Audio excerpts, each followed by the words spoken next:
So SEPA conducted this research on the complexity and challenges of land issues, particularly in the north, during the period of July and August 2011. So some of the findings were with regard to the vulnerable groups that you identified during the study. So could you start off by giving us a short description of some of the main groups that were identified there? Sure.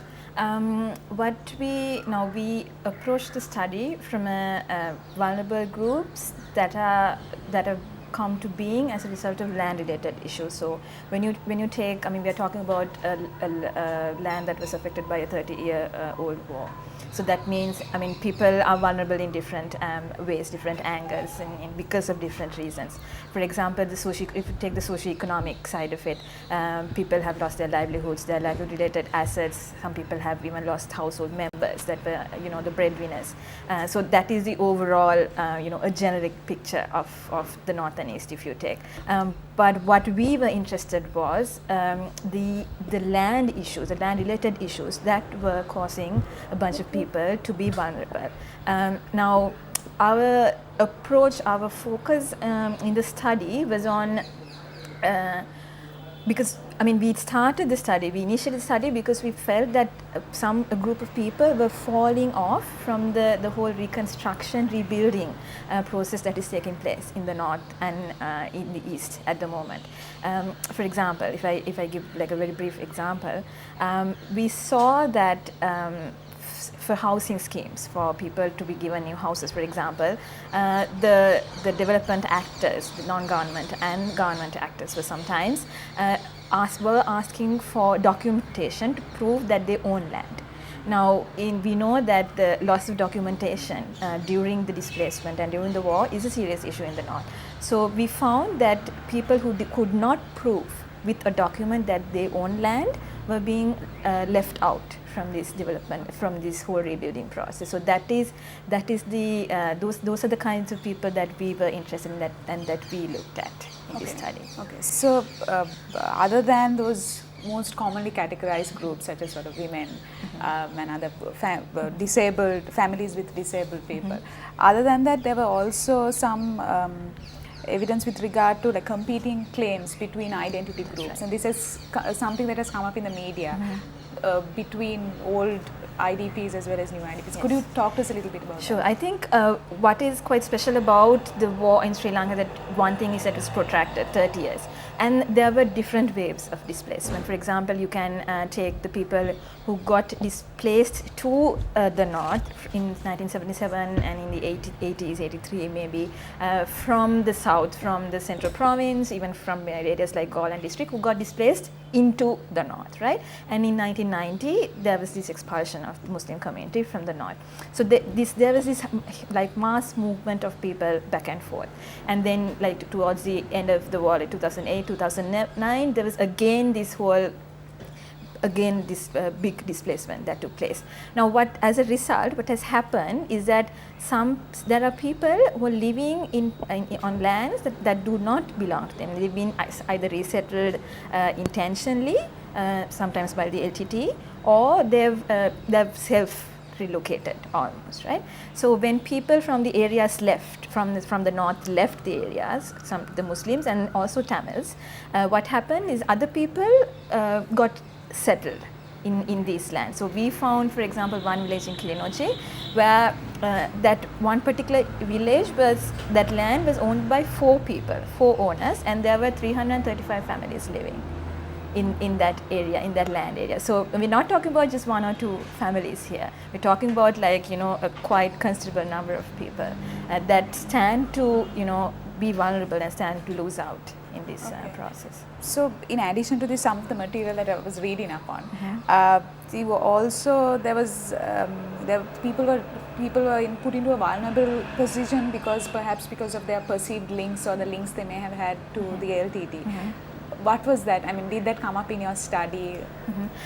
What I could say is that we definitely came across places on people where they've been resettled by the LT, so they were given land by the LT. Now, at the point of time where we went to the field, we weren't also sure what was going to happen to these people, and I don't know even now whether anybody could give you like a clear answer. Okay, so these people are illegal occupiers, or what is their category basically. And in legal terms, I actually don't know where they stand, and I think that is the whole vulnerability issue here, because their status at the moment is almost it's a hybrid. I think it's like something like a hybrid kind of idea, because no one for sure can say what will happen to those people, and it could be because of perceived links to the LTT, but I think it's also because of the incidents that looked in, and history, what happened in that area, which is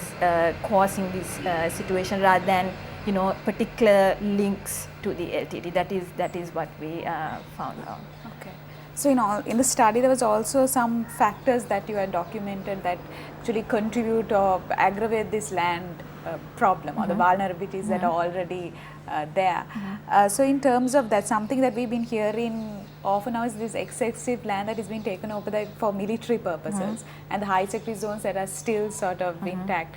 So in terms of that, what were the sort of findings that you came up with?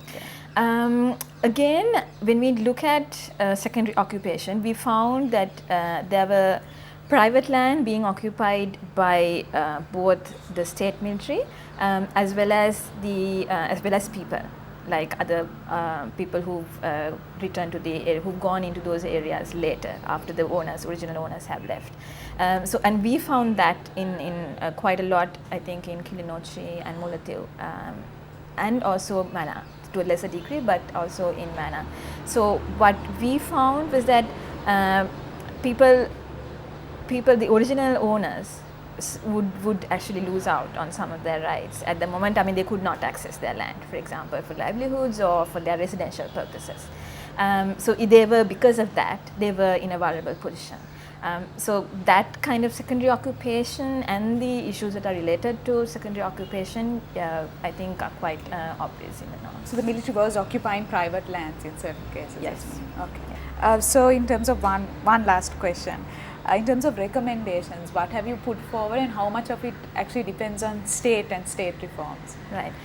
So I'll just outline a few recommendations that we have. I mean, it was a broad study, so I'll just give like a few brief points. One thing that we found was that people, when it comes to land-related issues, if there were disputes, they were accessing the local conflict or dispute resolution mechanisms. For example, they would go and talk to the mosque leader, the Kovil priest, and because they had that some kind of respect from the community, they were able to give some kind of solution.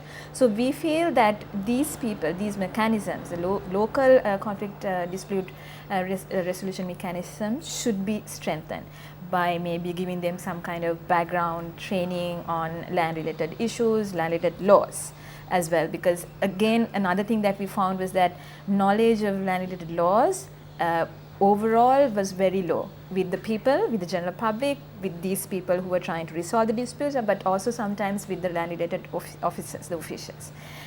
So I think that kind of, some kind of background training on land-related issues to a lay person, like a normal person, I think would be good. In terms of land reforms and trying to give like a more sustainable solution from a legal point of view, I mean, that is not our expertise. I mean, we are the Center for Poverty Analysis, so our focus was from the socio-economic angle of things, and we do acknowledge that the legal focus has like a major role to play in land-related issues. And there have been attempts to regularize land ownership, such as the BIM-Savia program, which is, I think, was piloted in Anuradhapura, and now I think they implemented it in other parts of the country as well. But the thing is, if you're not very conscious about the context in the north and in the east, and the war-related issues and war-related complexities in trying to implement these land-related regulations and new reforms, I think it's going to make these people more vulnerable. Yeah, so that a title registration process, for example, if it doesn't take into account the loss of documentation, for example, and this mass displacement and that the fact that people have been displaced for more than 20 years, and that they can't go back now and reclaim some of that land, or they might not be even in this country right now. So if you don't take all those points into consideration in a formal regularizing process, I think it'll be very complicated, and it will make the situation even worse than it is right now. So I think the state definitely has a role to play in it, while being conscious and sensitive to all these complexities that surrounds the issue.